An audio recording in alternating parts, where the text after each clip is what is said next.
Hello, welcome to another episode of Out of Stand Nation.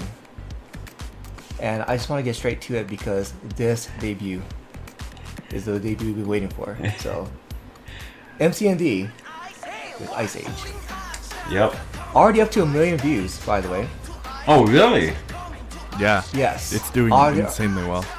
Yes. And well-deserved views. So, Yeah. Nick, fire us off with the music. Oh, man. I mean, honestly, I think they just did everything right that they could have done. You know? Mm-hmm. With the beat that they were provided, it only allows for a certain amount of variability in what you're doing, you know. For example, the chorus, it was just a raw beat with a lot of tin canny texture, right? So the only thing that you can really do with that is a chant like they did. I mean, you try to sing over it, but it's just not going to sound right. Right. Which, by the way, that chant, when I first heard it at the opening, I'm just like, That's what I thought too, to be honest. But I was like, I don't know. Yeah, but it grew on you, right? Oh, It did. It grew on me. It got better the more that I heard it. Yeah. Especially as we were given transitions, you know, like we were allowed to transition into the chorus, and so naturally it formed like a better song in the end. Mm-hmm. With the song in general, in my opinion, I think T.O.P. Gang was better. I think Agreed. it was also better. I mean, the production quality for a debut is nuts. Yes. You know, they went all out with this, but I think they did a lot more hyping up MCND, and when their debut came, I think they could have done more with the beat. Now, the singers did as much as they could do, you know. Yeah. But I think they could have done a lot more in the production category. Yeah. And you know, everything you said is basically you summed up everything that I was thinking too. And don't get me wrong, I still love Ice Age. Like, it's still a great song. But I do believe that T.O.P. Gang was a better song. Production value wise, this one had a bit more production values to it. I definitely agree with you guys. I also felt the timing was a bit off. Just in my opinion, just because we're coming at the tail end of winter. Yeah. If this was maybe a month or two back, I can see it at the beginning or middle of winter, but we're at the tail end of winter. Starting to get warmer. Well, I mean, it depends. It also depends on where you're at. Because Yeah. where I was living at back in Japan, like we had, I remember we had our last snow in like June. Yeah. So like for those type of places, it's like just fine. But for where we're at, especially where I'm at right now, I mean, in the desert. So, I mean, you're not wrong. I've had snow in April. Even with that, right? The timing is off inside of K-pop too, because right now we're switching genres. We're kind of in that transition period, and I don't feel like they really are helping that transition out. You know? Mm-hmm. yeah, they may have. I feel like they planned it. that I feel like transition. they planned it either a couple weeks. Like there's like probably a solid 6-week period that we're going to be in this transition. Mm-hmm. And we only just started, but I feel like they planned it they hit that 6-week period when they meant to avoid it, you know? Right. And with music, that's always a risk. Because you don't know when it's going to change. Mm-hmm. You know, Right. they can't predict it. The companies aren't, orchestrating all this. So, inside That'd be bad if they were. Dude, they're trying to kill us then. Yeah. How can we kill these K-pop fans? But yeah, and That's I feel like just the three of MCND us. hit that time period that they were trying to avoid, you know? Mm-hmm. Because it doesn't feel like a transition period song. Like, if they had this, kind of like Aura said, if they had this back in, early January, December, I feel like this would have been a great song for the time. Yeah. Which maybe that could have also been part of the reason why T.O.P. Gang really hit us as hard as it did, and kind of skews our view for right now. Where we, Oh, yeah. where Yeah, we're saying 100%. that's we enjoyed that song a bit more because context, right? Context always matters. Yeah, course. I And I mean- I think TOP Gang definitely came out at the right time when it should have, and that Yeah. really influenced how we saw MCND. Yeah. So let's move on a bit to the video itself, because this video was it's pretty nuts. Like between the choreography and just the imagery, the amount of money they piled into making this video. I felt it was a little bit tamer, to be honest, than TOP Gang. Oh yeah, I mean in terms of visual style, it's not as aggressive. Mm-hmm. But as like the choreography was still hard hitting. Yeah, the choreography was hard hitting. It wasn't as intense as TOP Gang. I'm not saying that's not good. I'm just saying it's different. Well, that right. also matches visually to the Ice Age, to the Right. Ice theme. So, yeah. Right. Man, like they're very very impressive, and Mm-hmm. especially with that choreography, right? I'm thinking of like they have a lot of the same qualities as to like why like I like Stray Kids, why I like BTS, why I like EXO. They have a lot of those qualities. I'm not saying that they're copying any of their styles or anything like that, but I'm talking about just like their traits, their characteristics, like some of the things that I'm seeing. And if this is a debut group too, by the way, in case you're all forgetting. Yeah.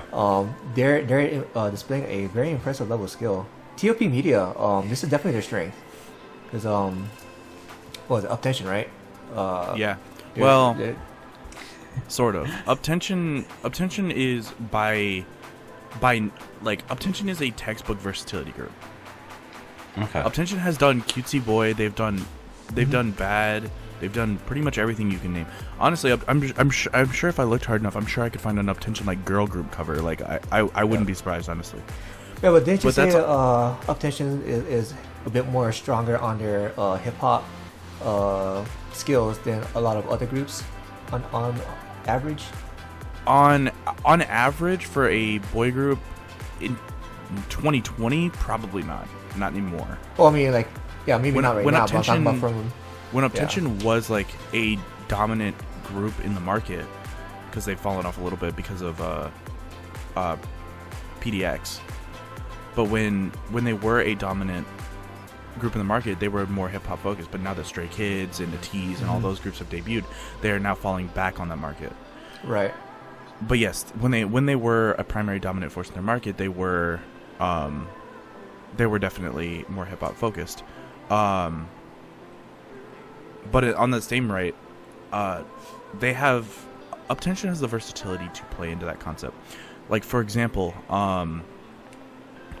someone will tell me in the comments, but one of their members was on The Masked Singer, Yes. and his vocal range Oh. is so naturally high, they thought he was a girl.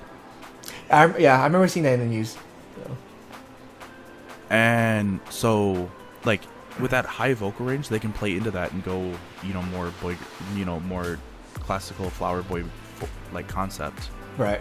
At the same time, they have people like Jin Hyuk who can go more of a bad boy concept and still make it work. So they have the versatility. I don't know if MCND has the versatility. That will only come with time. Time will Yeah. know if they have the I mean, versatility for that. if you remember too, BTS in their early days was primarily hip hop. Yeah, they were straight hip hop. So, So MCND, see. the only thing I could think of as the video was closing, man, I hope all those 13-year-old girls out there just get on this group and make them blow up, just like they did with Blackpink, just like they did with BTS, just like they did, Stray Kids, because don't and a tease now too. and a tease. So do not underestimate those girls. They are a powerful force. So. Yeah, they are scary. Stan Twitter is a force to be reckoned with. Yeah. So I think you guys have anything else you want to tack on to that video before we move it on? No. I'm all right. So ELRIS Jackpot.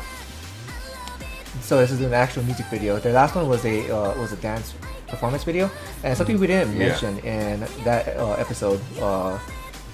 They added two new members, and if you remember too, Aura mentioned that the video and the choreography made it really easy for members to blend in. So it would have been very easy to miss, like, hey, there's now 7 members and not 5. So yeah. But here in this video, it's much more apparent. So why don't you go ahead and start off? This is a new ELRIS. It is. They But did we not also- come to play. But we also saw a little bit of their original cutesiness, especially with the chorus, which was very pleasant. But seeing this new side of ELRIS, seeing this evolution of ELRIS, I think this is well played. So. I think this is the perfect medium that ELRIS needed to actually start forming a seriously large fandom, you know? Yeah, because the where market has ELRIS- shown that... Oh, go ahead. Where ELRIS was before, it was so ambiguous with where they were going to take the group. Right. I mean, they could take the group far more cutesy and go, like, you know, into the cutesiest realm of, like, TT Twice. But at the same time, they could have, at where ELRIS used to be, they could have just done a complete concept switch. And so I think this gives the group a little bit more direction.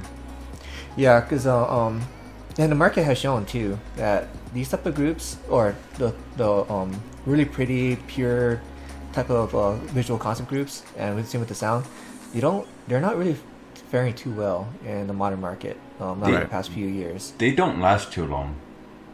Yeah, I mean, usually don't. If they do, they're kind of outliers. Because I mean, look at GFriend, right? Well, because GFriend finally had the kind of a concept switch up last year. Lovely's still a top 20 girl group, still on that concept. You know, you mentioned Twice with their cutesy era. Their cutesy era was kind of more of like a really animated type of cutesy, and especially with their catchy music. That's why they were able to pull it off very successfully before finally moving on. But they weren't exactly like pushing the same type of concept as like GFriend was.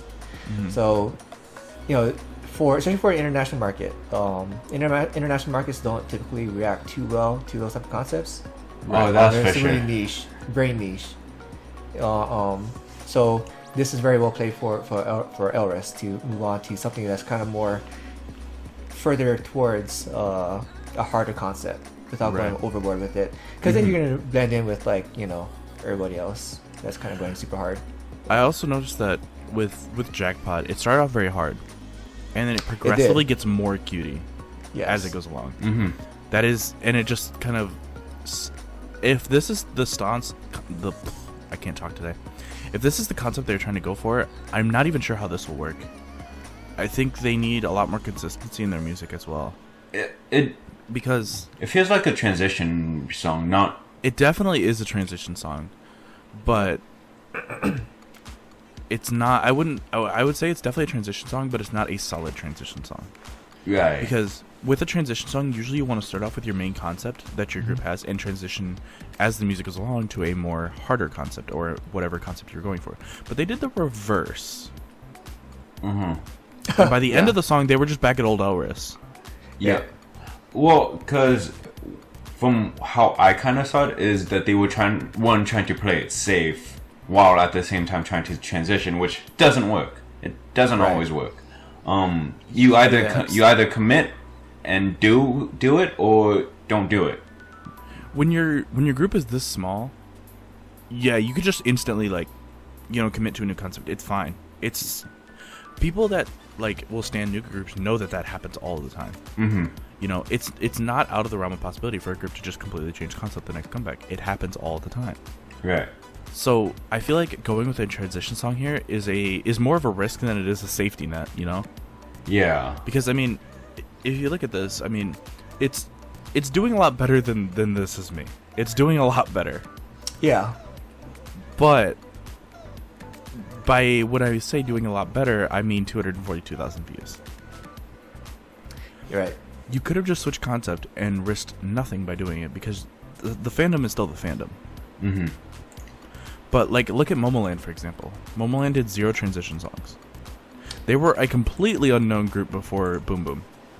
They swapped styles to Boom Boom, and look at them now. it blew up.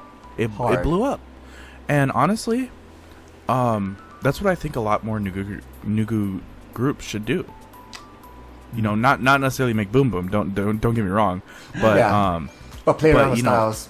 play around with styles. Do something different. You know, you don't need to transition. Now, so going back to the music a little bit, I noticed that there's a little bit of a for the musical accompaniment, it's got a bit of a again with that marching band traits. I won't say they went heavy on it, but some elements are still there. And I noticed that too with not with BTS is on. It was a lot more present. Yep. In their sound versus kind of being lightly in there. So that marching band kind of sound and feel. I saw that it kind of came and went last year. We saw it with Blackpink, right? Kill This Love. Didn't it ever glow with Adios? Was Kinda it had a little bit.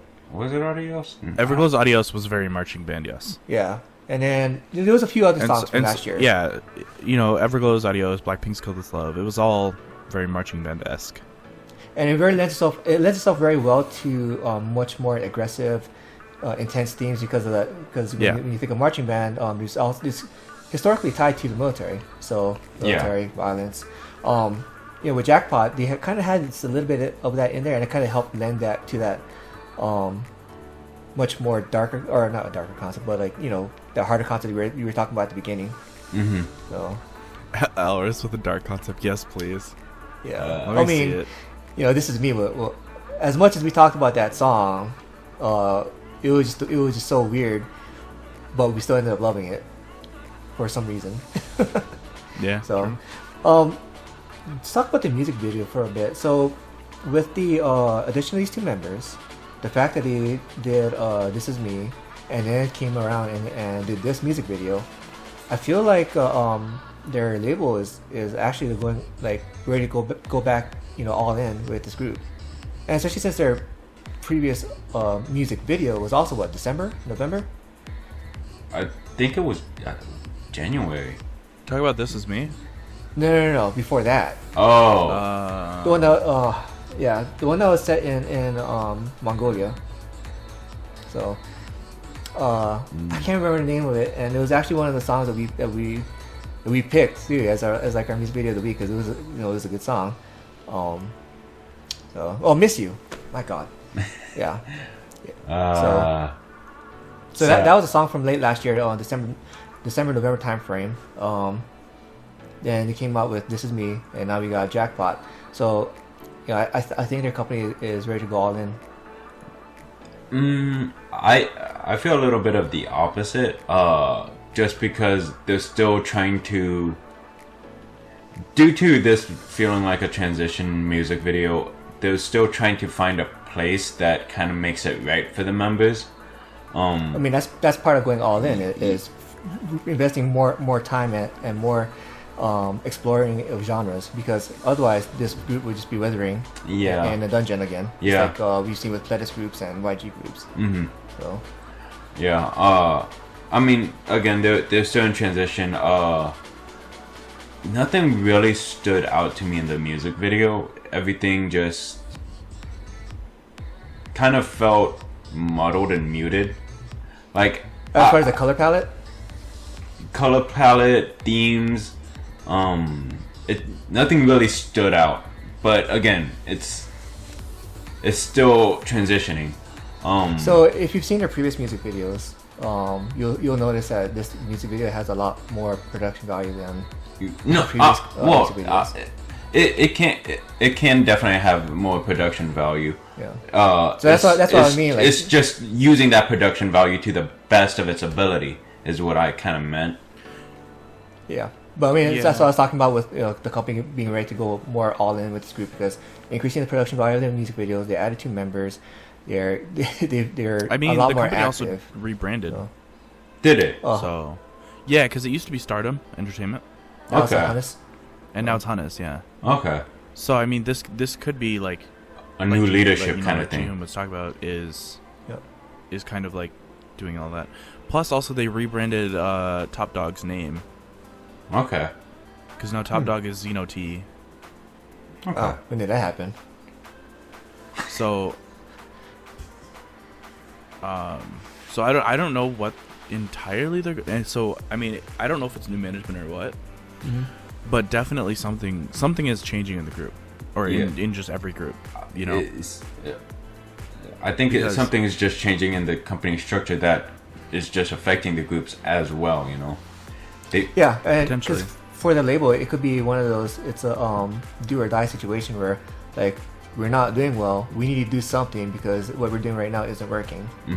So, so you know. all right, you guys ready to move it on? Yeah. So, well, and speaking of moving it on, I hate you both. I hate you both. Nick with the assist. speaking of moving it on, next is BTS's On. So MV for this song. right. So Jihoon and I have talked about this song last week when it was the Manifesto film. yeah. So, Since you guys, if you haven't watched it, watch that video. And yeah, Nick, what are your thoughts? Since most of our thoughts have been said already, and we will either disagree or disagree with you. no, he already agrees with me. So, First off, it's a whole movie. Right? This is a film, and the production quality is just insane. Yeah, Big Hit straight up came out and said we have money. yeah. So, and They opened that suitcase, turned it around, and it was just filled with the cash. honestly, and they were like, "How much you need?" We got 3 more of those. We got a truck But- of those. Aside from that, the intro is very interesting in itself because they start out with these synthesized vocals. Right. After the drums have already came in, they start with these synthesized vocals that usually it's really hard to lead into a song from that, especially with the way they put it in, yeah. because they put it in a beat format, but it is slightly syncopated, so it's not entirely on beat, Okay. because it's do do do do do do do do, whereas the beat is just going 1 2 3 4, so you have 2 beats in there that are off beat.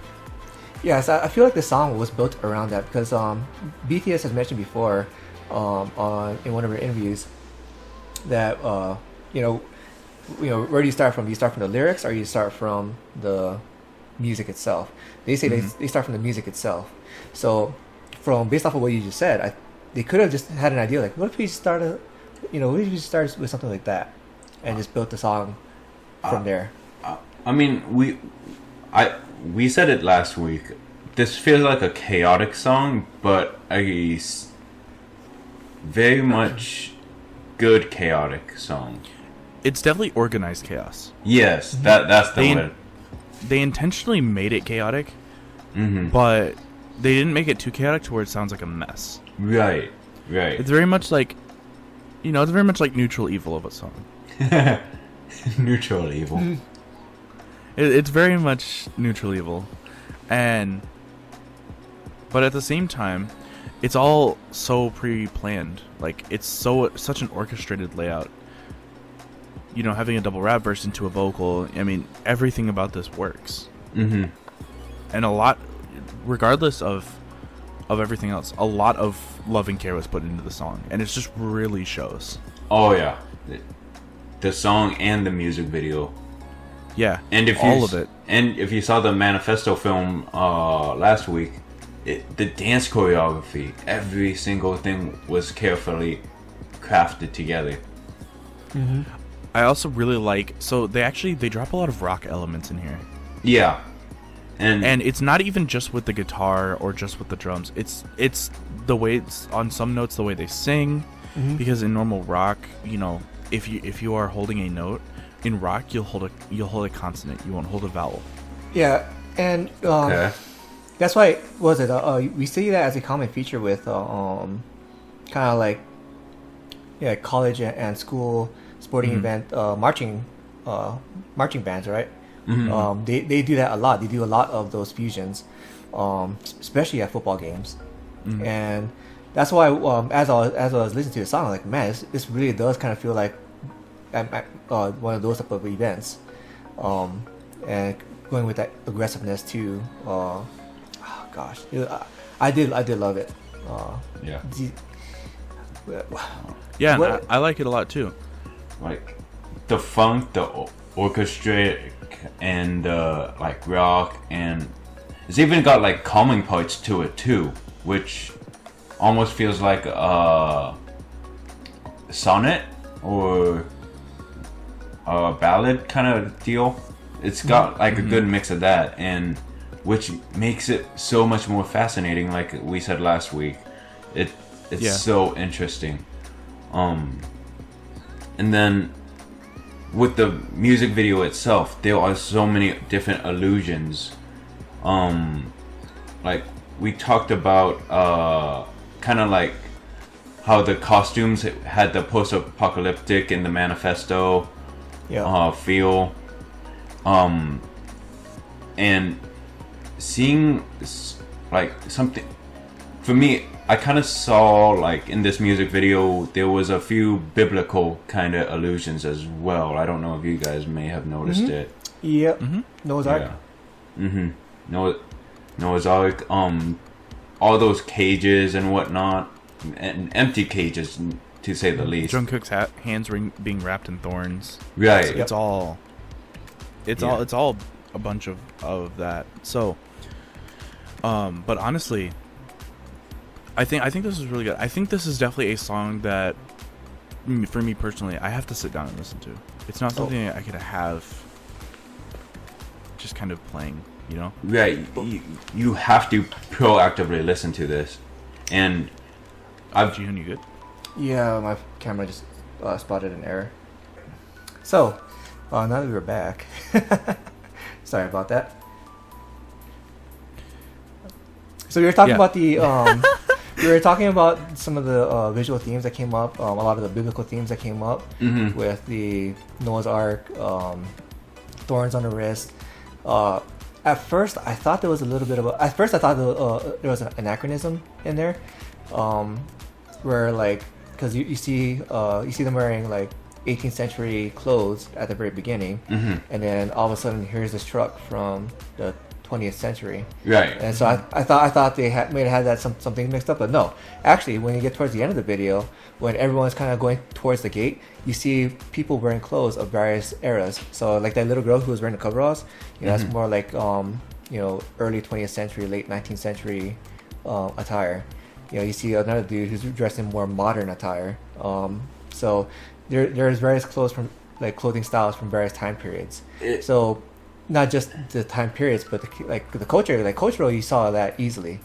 The time periods, you're not going to really pick up on. Well, like you could see it in so many ways where, because the girl was blindfolded in front of a closed gate, but as you notice, like when they took the blindfold off of her and the gate opened, it basically kind of almost signifies how BTS is kind of leading a movement towards like a better new future Towards Pride Rock.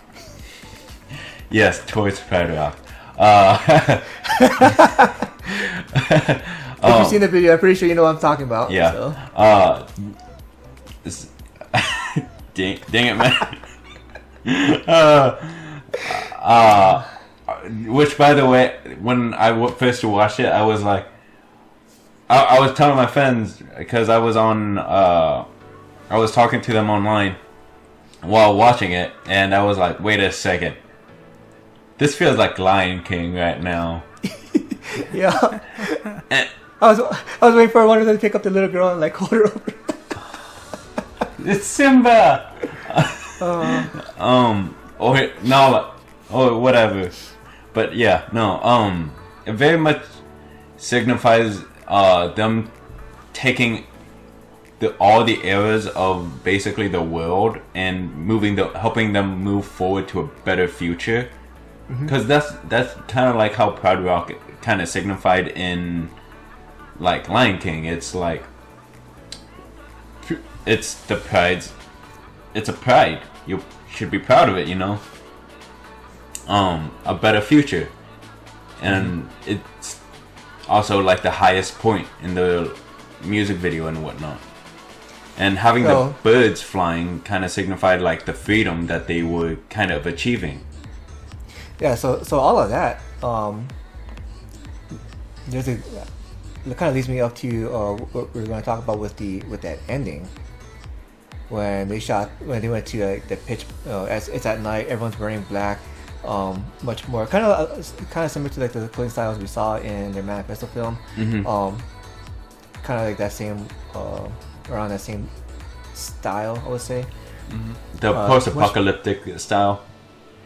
So, you know, it feels like the message is, you know, we're gathering everybody, and now that everyone's united, let's kick off this revolution to, you know, bring in the new changes that we want. So right, because like if you watch a lot of post-apocalyptic films, you'll notice it's like a rebellion of the past, a rebellion of like the structures of the past that didn't work, and trying to rebuild the future in an image that should be their own. Yeah. So going with that image, that part of the song, man, Nick, was that not amazing? It was absolutely amazing. I was really impressed with how well, like, that whole building the image, and then, you know, I especially all the possible theories that could come out from this, you know. Because this MV is so open to interpretation. Right. And there's a lot. A scene that really, that I really liked a lot was when they were climbing up. Pride Rock. We're just gonna call it Pride Rock, aren't we? Yeah, absolutely. And everyone is going up from BTS except Jungkook is lagging behind. And he's the maknae, you know. So him lagging behind almost signifies that like he's following the path of the rest of the members. And I thought that was really well shot, you know. Because it is very much like that for a lot of maknaes inside of K-pop, you know. You have to follow with the precedent that's been set by the older members of your group. Right. And it's a lot like that for Korean culture in general, you know. And so I thought that was a really well shot part of the MV as well. Right. And you know, that also applies to like multi-generational groups too, like, you know, Twice following in after Wonder Girls and Miss A. Yeah. You know, there's definitely a lot of that. Yeah, I definitely agree. So, get ready to move it on. We talked a lot about BTS this past couple weeks. I mean, it is a good song. Like, it's an amazing song, absolutely. Like I've watched it a couple of times, and every time I listen to it, I really like this song. Like, the more I'm listening to it, the more I like it. Oh yeah. And I will repeat that I don't consider myself an army. Because I will admit there are a few songs that I'm not a fan of from BTS. But when it comes to the songs that I really do like or can really like sit down and listen to, it's really, really good. It's really enjoyable. Like Boys in Love, I really like that one versus Boys with the Love, you know. And when it comes to certain songs, like, yeah, I will admit they're it's not your style. Exactly. Yeah. But with this song, it is very in line with what I'm liking, and they're paving a path for not just K-pop but world music, because there's so many different styles in this song. So, yay on them. No. see. Well, let's go ahead and move it on to what is it? This just released last night. Yes, it released. I want to say, 6 p.m. on the 29th of February, Korea time. Okay. So we're gonna bring it in. Yeah. So Chungha has come out with Everybody Has. From the time that I just said. And this is definitely a different style than we have seen from her usual solo work lately. Right, because a lot of her previous stuff was like electro swing, synth. Yeah. Mm-hmm. Can I say she's been snapping recently? I hate you guys. I hate you guys so much. Like, okay, snapping is good. Okay, Snapping is a great song. but I still hate you guys. Okay. But yeah, the song was definitely different. It was that- definitely different. Tell me about that opening, because it was kind of what's it called, disorienting, I guess, with the with some of the instrumentation at the very opening.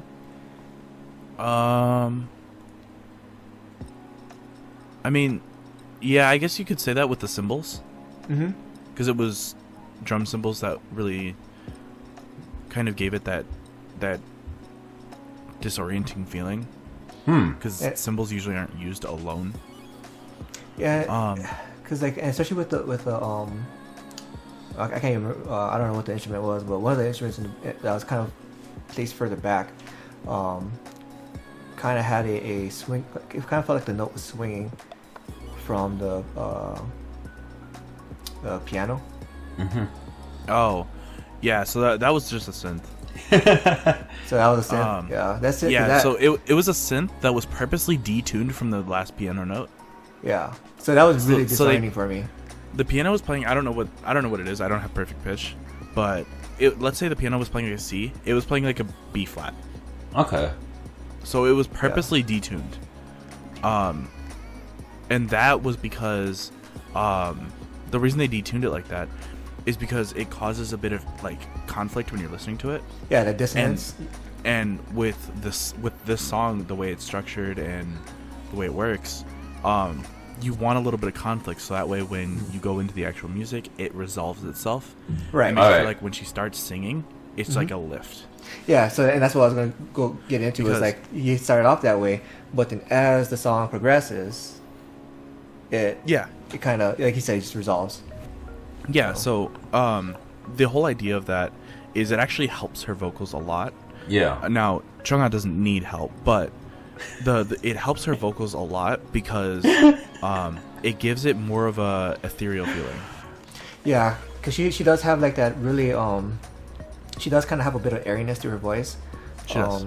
Nasaliness as well. But not an unnatural nasaliness. So. Mhm. No, yeah, she has a little more nasaliness than an average singer would. Mhm. You know, than if you compared her to like, you know, ELRIS or Sohyang or any of those people. She has more nasaliness to her voice, but it's a natural nasal. It's not like a company forced nasal, because they're very easy to tell the difference. Yeah. And yes, companies do force some idols to have a nasal voice. It happens. It Twice as sucks. Momo. Twice as Momo is a great one. Park Bomb is like a very like the pinnacle of company forced nasal. Mm-hmm. Yeah. So. So for something like this, it gives it a lot of, it supports her airiness a little bit, and takes away a little bit of the nasal having that dissonance there, because when she starts singing, she's singing in the resolved key, and so it makes it feel like her voice has lifted that inner conflict. Okay, and if they didn't do that too, her vocals would have blended in, and maybe even It been would have, yeah. overpowered. It would have just been like intro, why now she's singing. Okay, you know. Yeah, it would have made her And vocals like underwhelming. Yeah. It wouldn't have been a solid transition. That was Okay. really smart on whoever produced this song. Yeah, so like you really explained like what. So I kind of had an idea that was what was going on, but I wasn't too sure. So Yep. you did a really good job kind of like clarifying that. And I thought it was really cool how they progressed that in the song. So I also really like how everything but the synth here is actually live instruments. and that really kind of goes in with the genre of the song too, because Yeah. you know, again, it just this falls right into that family of music that I love. So Mm-hmm. yeah. Yeah, and so this is really well done. This is really well done as far as like the actual instruments go. Mm-hmm. Because it's super nuanced, and if like I had to pick something bad out of this, I would say that the piano in the intro, the guy is slightly rushing, might be nervous, might be whatever, or Okay, guy yeah, or it's- girl or it's- whoever's it's, playing it Right. It's Chungha. might. Chungha playing it? No. No, I mean, no, it's because it's Chungha's there. You know? Yeah, naturally. But it might be nerves, it might be just the best piece out of the lot because they've recorded multiple times. Right. But it's a slight rush, but at the end they slow it down a little bit in processing. Okay. Oh. That really transitions it back. What do you think of the song, Laura?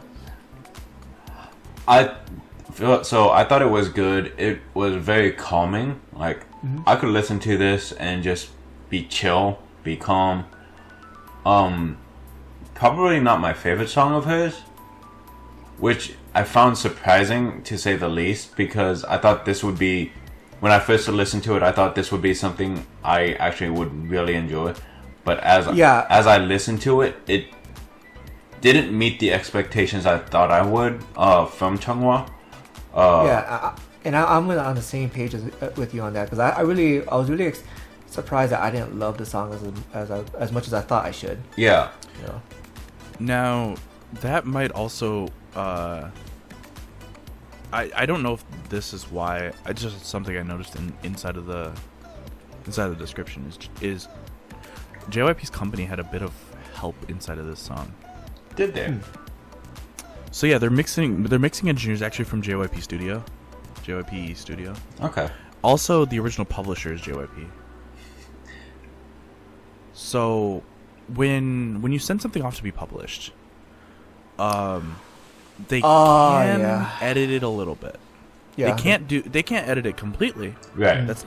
But the company like MNH, for example, which is Chungha's company, will give the song to JYP and say you can only edit it within this amount. Yeah, I mean that's part of the mastering process. It is, and because like, and obviously and they gave it to the mixing engineer. Yeah, I was about to say, because that's where that sound engineer really comes into play. Yeah, because they may, because we see this a lot. I think we see this a lot with J-pop labels or publishers, where they really tune the audio to be like optimized for like low quality headphones or streaming or whatnot. With this one. It looks like recording, mixing, mastering, and publishing was all outsourced. MNH did none of it. Okay. Which is a thing that a company can do, but usually it's better to publish your own stuff. Because it makes it easier to control the final product. Right. But there could be something in there that we don't know about MNH. About maybe they don't have a publishing division because they're a pretty new company. Or stuff like that. Maybe they like JYP's kind of like their stance on how they do the publishing. So right. That could also be too. like this is more towards their strengths. Let's capitalize on those strengths and outsource it to them. So I could see that. So that might be something that plays into a little bit of why you don't like it as much as you like a normal Chungha song. Yeah. Right. Is because it is published by JYP. I mean, I'm not saying it's a bad thing that is published by a bad thing. And I'm not saying it's a bad song. It's just not something that I expected, and it's just not my favorite. Oh yeah, and if it comes up on a random playlist, I'd still listen to it. Yeah. You know? Yeah. I still enjoy it. It's I'll definitely listen to the song on the way home, honestly, because that's when I play most of my ballads is on the way home from work. Because like I'm tired, I just worked all day. Yeah. You know. This is a good unwinding song. I wasn't unwinding. I was trying to kind of hype myself up and this kind of went That's the what opposite. MCND is for. MCND. The- No. So yeah, this kind of went in the opposite direction when I was trying to hype myself up. It ended up winding me down. I'm like, oh, oops. There goes my dog. So, so are we ready to go on to our music video of the week? Yeah. I think we are. All right. Who's ready? Who's ready to go first? I'll go last. Oh, he wants to buy himself time. Okay, I get it. So, Yep. I'm gonna go, and so I don't know. Like, it's the same struggle as it was like with last week. And I almost picked BTS's "On" as well. Like that was one of the songs I wanted to pick for like my top, and I kind of feel bad because like I'm really leaning towards not picking them again for a second week in a row because MCND's Ice Age. I think like Oh, Hi, Bucky. so. Yeah, I mean, like, I guess part of that too is just the hype that they're a rookie group, and I really want to root for them. Mm-hmm. But I think in the end, I'm gonna give it to BTS song because that song is just so damn good, so damn good. And it's not to say MCND's Ice Age is a bad song either, because you saw it, you just witnessed real time my internal struggle with that. So, so I'm gonna pass it on to you, Aura. Okay, so I didn't have much of a struggle. I've got to give it to BTS still. I chose them last week. 2 weeks in a row. Right? I mean, don't get me wrong. I still loved last week's other choice that I was kind of forced not to choose, but also secretly chose, which was Eyes One's the Fiesta. So, you know, I'm choosing BTS for this week. All right, now Nick. well. Still in a conundrum. Is this the first week in a row we have all three of us agreeing? Nope, because I choose Chungha. Okay, I was gonna say. Nice. I wasn't expecting that either. Yeah, no. Chungha is definitely my envy of the week. While BTS definitely should deserve my envy of the week. It's just everything that goes into Chungha's, like, people that have watched us for a while know I'm a sucker for live instruments. Yeah. If you use live instruments, that is a quick way to my heart. Mm-hmm. And that's because the live instruments have some things that just synthesized instruments just don't. You know, they have the human error in speed and the human error in timing and all those things that just make it a more real feel to me. Yeah, especially when it comes to the acoustic properties. I mean, that It does, reverb, yeah. You can't. Like a reverb, while back, if you, resonance. So. yeah, like a while back, if you remember Ryusua, right?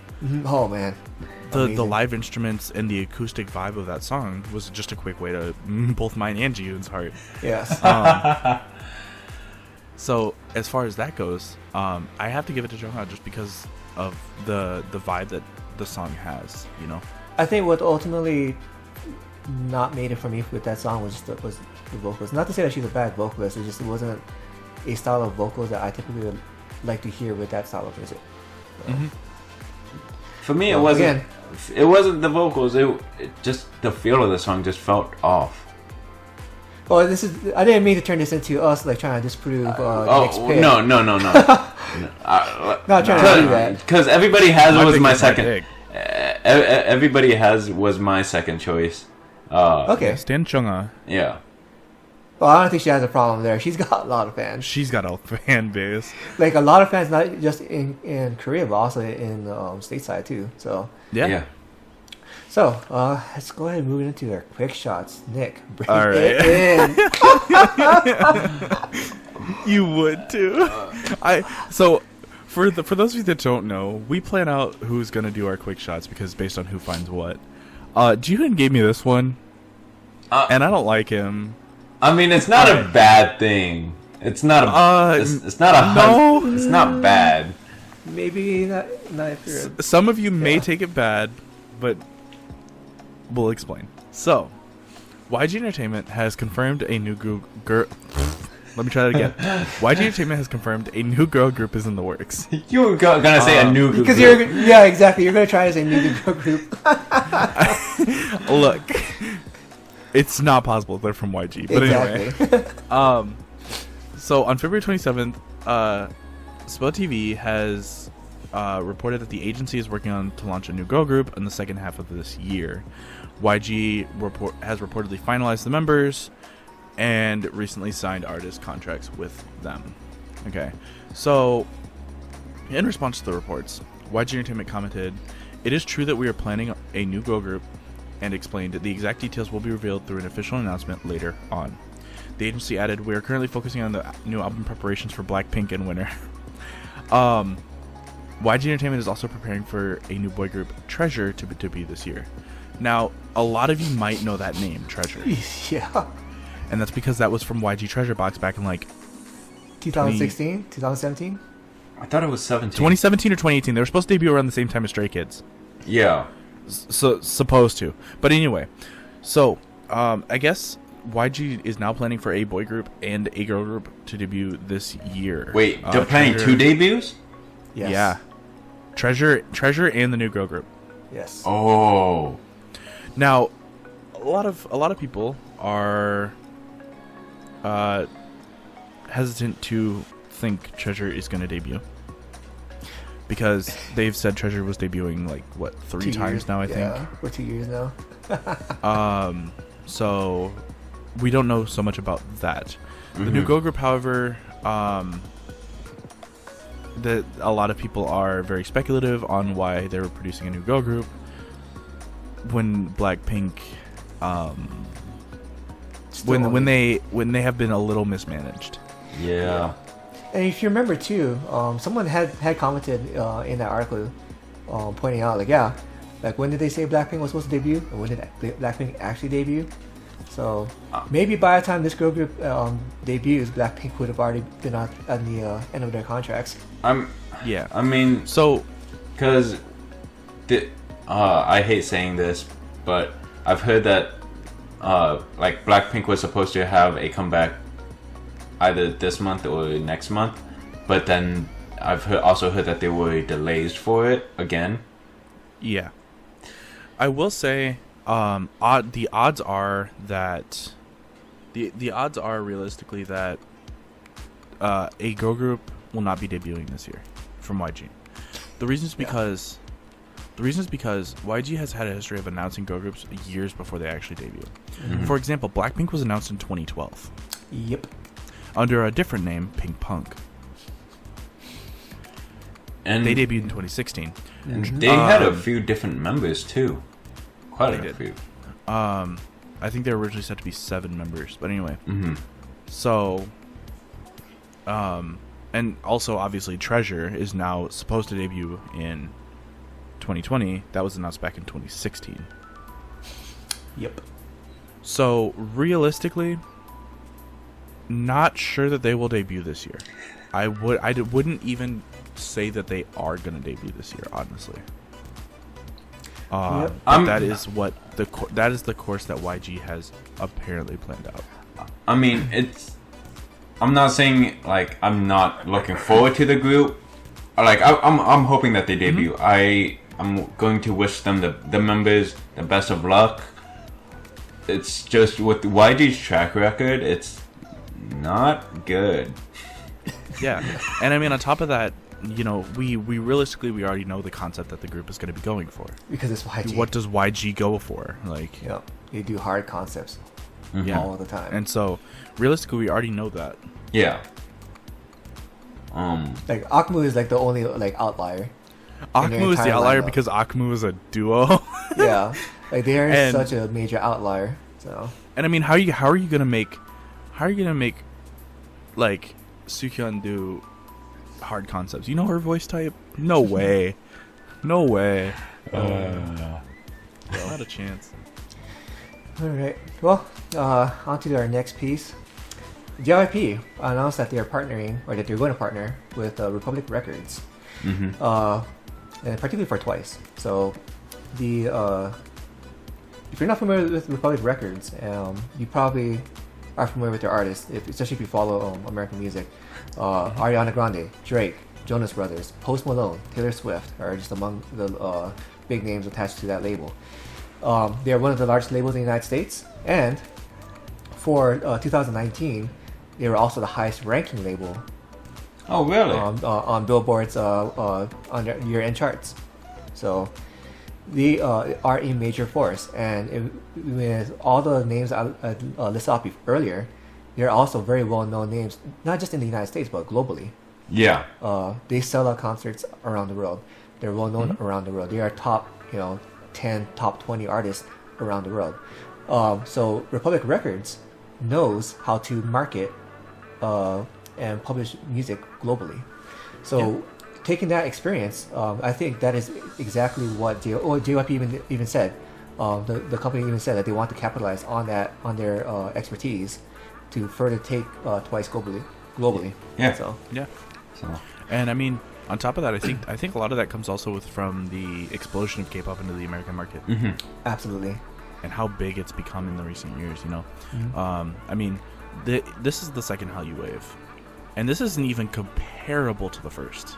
yeah. Oh yeah, because I mean, when you're starting from like pretty much nothing, it's hard. It's hard to like. I mean, compare. the first Hallyu wave was an explosive wave for the time. You know, Right. I mean, you had 21 on commercials. You know, there was K-pop groups in the actual market, and now that we've had the second Hallyu wave, especially with BTS at the forefront of that wave, it's just going and it blowing up. You know? Yep. Yeah, and I think it bodes well too, because I can't remember if it's their CEO or one of their major executives at Republic Records. Apparently, he's had a years long relationship with JYP himself. Oh. Oh, Yeah, they have they have a friendship that goes back some. So, I'm excited. I think we should all be excited. Oh, yeah. I mean, yeah. it's not surprising because JYP's English isn't like masterful, but it's still pretty good for what it is. It's not bad. Yeah, Yeah, it's not bad. it's very functional. Yeah. More than functional. Yeah, so it's not surprising. It's honestly not. But I mean, granted, mine and Nick's reaction probably says otherwise, but but happy for the girls. Really happy for the girls. And I'm really looking forward to what they release soon with this partnership. Yep. So we've talked a lot of business stuff throughout this episode. Yeah. Yeah, we have. But speak it over to you, Aura. let's go less businessy and more winningly. Whatever. Fiesta just had their third win. As of February 27th, I would want to say. From Mnet Countdown. So, congrats to the girls. This Fiesta was such a and Slaying. would have loved to hear what Nick thought, but whatever. He wasn't there. All right, look here. I get bagged on for skipping one episode. Okay. We have to. We say it with love. We say it with I'm not love. from the Han Dynasty. Get out of here, boy. Boomer. Man.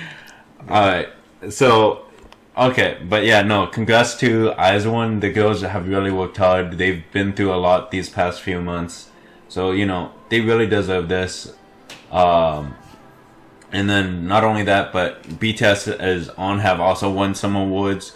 And it hasn't been a whole week yet. So, yeah, congrats to BTS as well for On's first win. Maybe their second win already. Who knows how many wins they're gonna get by the time this video comes out. So All the wins.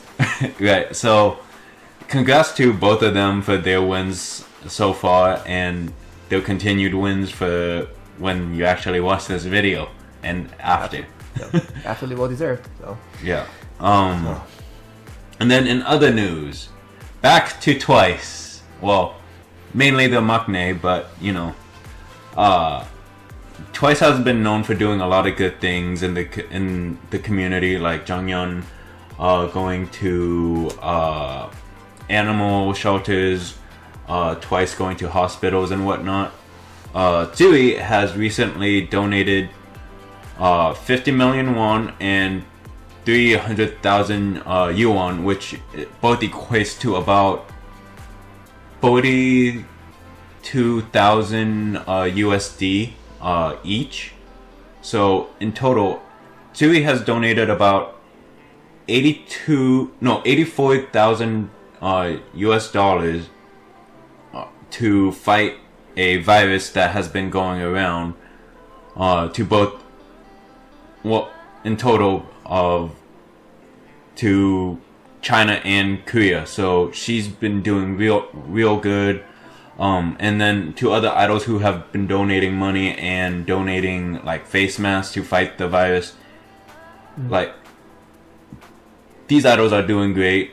And not only that, fans of BTS, the armies, have been donating their refunded money for the canceled concert to help fight this disease. So, you know, not just the idols, but their fans have been doing great work. So absolutely. Yeah, give the fans, give the members, give the idols like so much love because they're doing so much good. Absolutely. So, you know, especially in times like these, right? You know, this is especially the time too for everyone to be coming together. You know, so yeah, all over the world. Let's do some good. Let's do some good. Absolutely.